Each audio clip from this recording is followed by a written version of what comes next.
Hello, everybody. How we all doing? It's the start of the new year, and somehow January seems to be moving so fast. I can't even believe it's already the 10th of January. Let me check the date. I can't believe it's already the 11th of January, and that's quite amazing. The year is already going, and I hope we all have things that we have planned for this year, and I hope that we are doing our best to actually make them happen.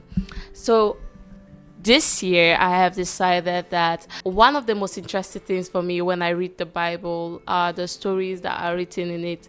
And it's kind of different. When I was a child, when I listened to these stories, they were just like fairy tales. I didn't really take them seriously, just like something that everybody should know.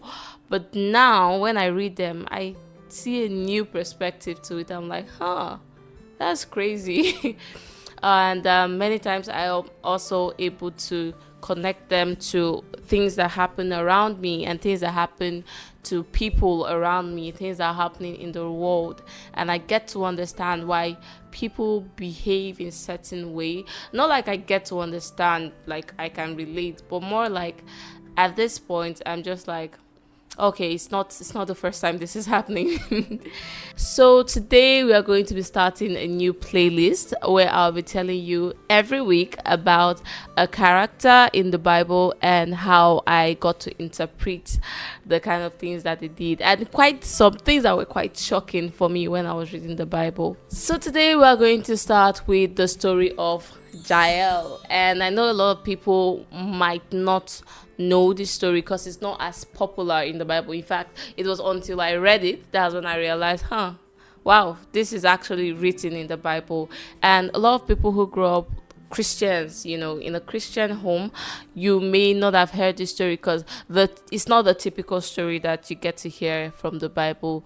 You can usually hear maybe about Joseph, David, Deborah, and this story is actually from the book of Judges in the time of Deborah, but I had never heard it before. So if you've never heard it before, this is going to be an interesting story for you. To make this more immersive and to make sure that you enjoy your time listening to this story today, I am going to do my best to get some pictures and some of thank God for AI. I'm going to use them to kind of like create an immersive storytelling for you so that you can see and not just hear what happened in the story. And you'll see why I found this story quite interesting.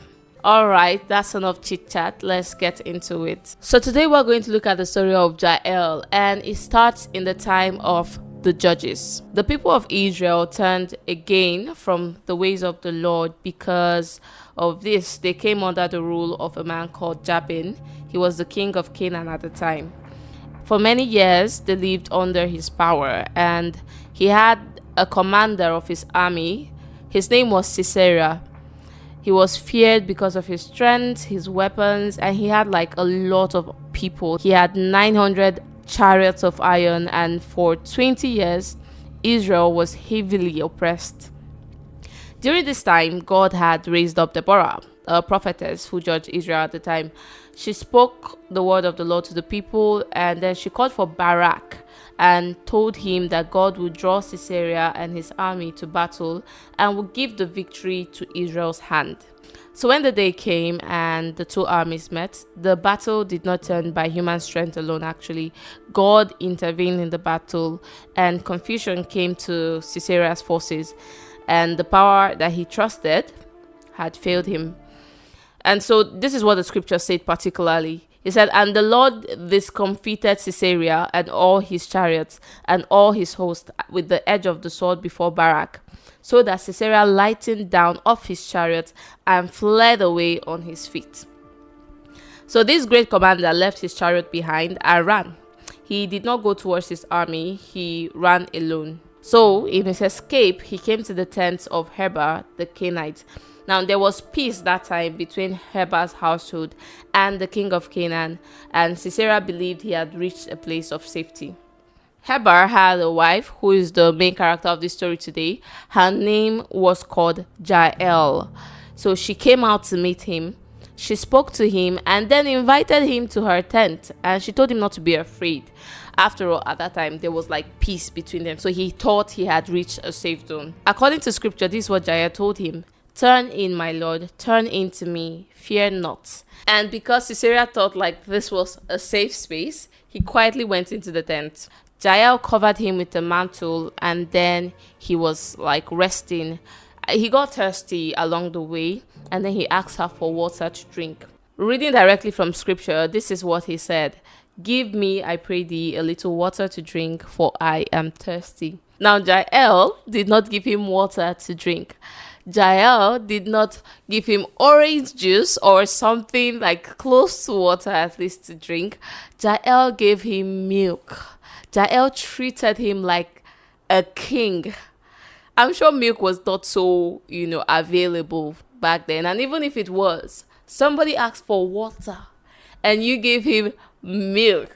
Like, you tried to make him feel comfortable. You try to make him feel happy and really like this is a safe space. And milk can even make you feel sleepy as well. So after Sisera drank the milk, he went to bed feeling safe, feeling happy. He went feeling like he would wake up the next morning and continue in his fleeing.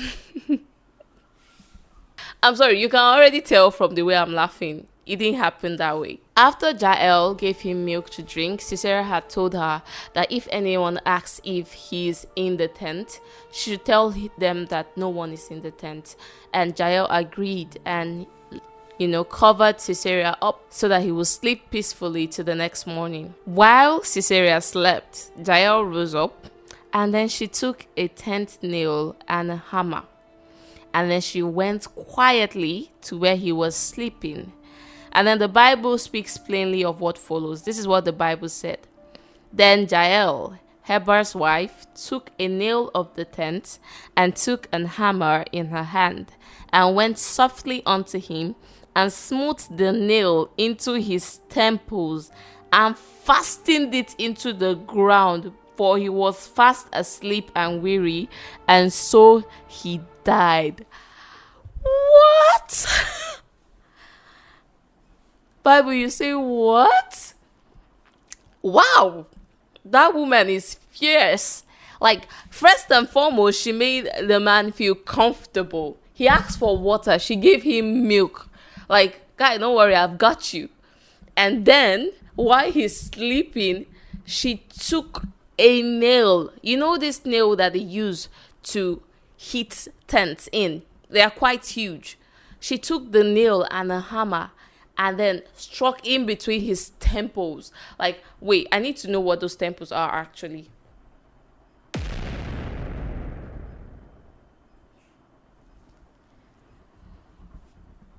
Oh my God, I just found out that the temples that the Bible is referring to is literally his forehead. Like, women. Wow. Wow. So Jael took the nail and she drove it in between. I can just imagine her taking like the nail and then she's like, damn. She took the nail and she drove it in between his temples and he died immediately. It was a fatal blow to his head. Not long after killing Sisera, Barak came and he was still searching for the man. So Jael went out to meet him and she spoke to him and told him that the person he's looking for, she can show him where the person is. And Barak was like, okay.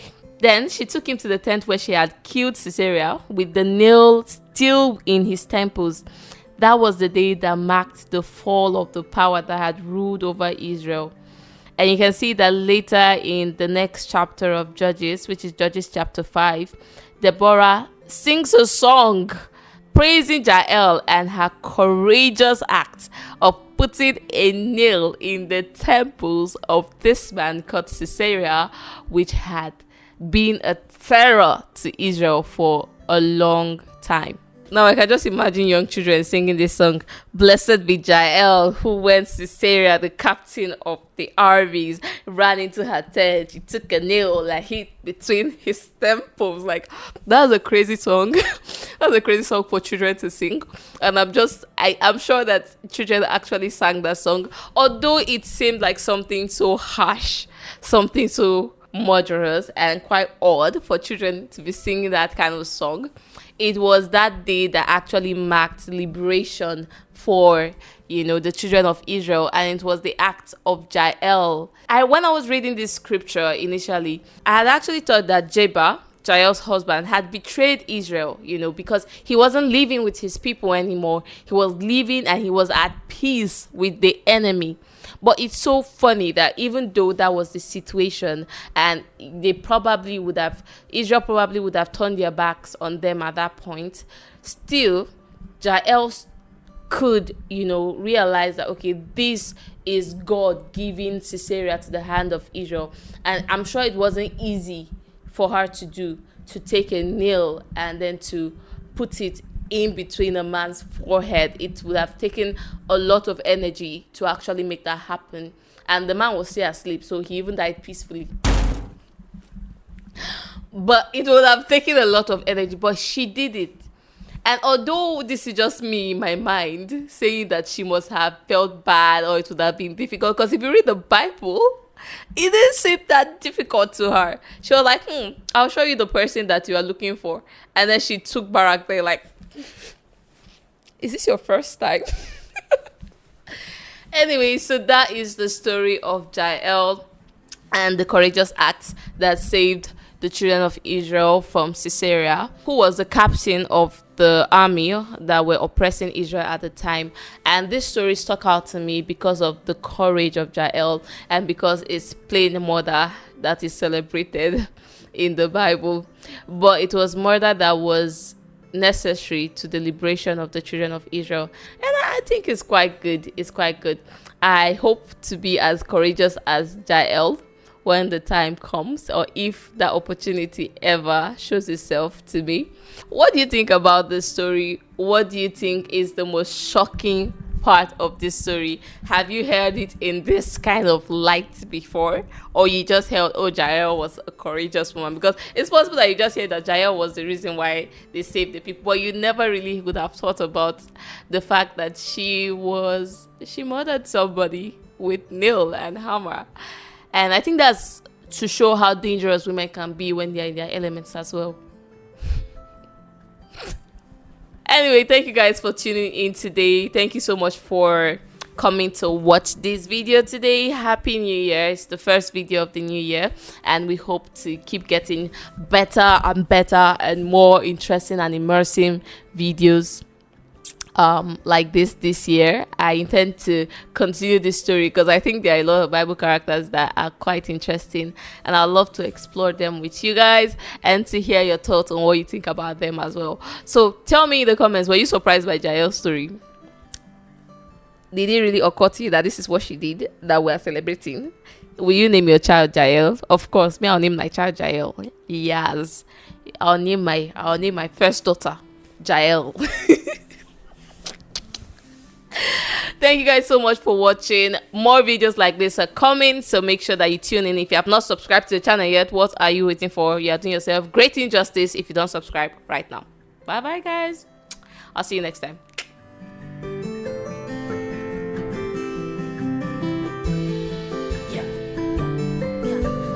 Blessed be Jael, who killed Sisera with a nail and hammer in the forehead. Blessed be Jael, who killed Sisera with a nail and hammer in the forehead. Blessed be Jael, who killed Sisera with a nail and hammer in the forehead. Blessed be Jael, who killed Sisera with the nail and hammer in the forehead. And she gave him milk when he asked for water.